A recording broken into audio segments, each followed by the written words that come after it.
fight you got coming up, do you see it as a way into maybe a Canelo fight, or what are you seeing you're gonna do with this fight? People are very excited to know what's the aftermath of this fight. But let me just tell you one thing. This Saturday is going to be a very, very extraordinary David Lemieux. You guys have a lot to check out against Tapia. He's very motivated for this fight, and I'm not looking past it. I'm very focused on Saturday.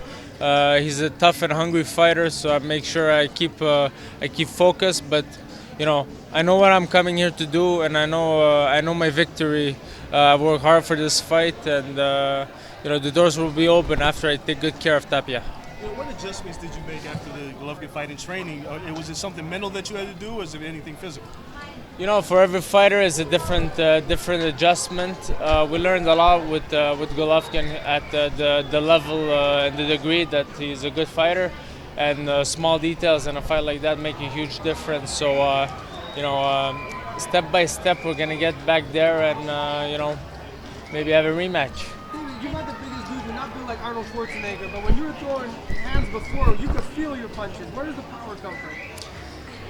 My hands can't even support the power. So we work very hard. I'm stronger than I've ever been. It's a God-given ability. Every fighter has their little tricks. I got power, and over the years you learn how to use that power. So it's a God gift. Curtis Stevens was just here, and he told us that he wasn't impressed with Golovkin's power. Does Golovkin have power? Golovkin definitely has power. Stevens wouldn't be like that on the floor if Golovkin doesn't have power.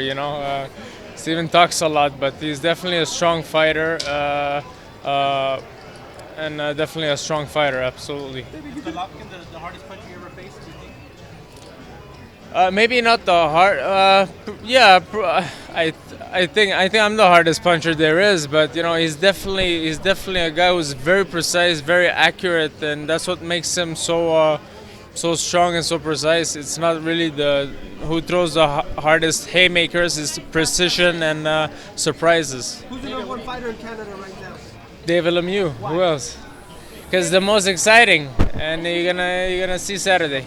Your opponent was here watching you on the mitts. What did you want him to see with you in there? I wasn't really paying attention to him watching me hit the mitts, but What would you expect for him to see without that speed in there? I want him to be ready and expect what he's gonna get hit with. All right, guys. Thank you.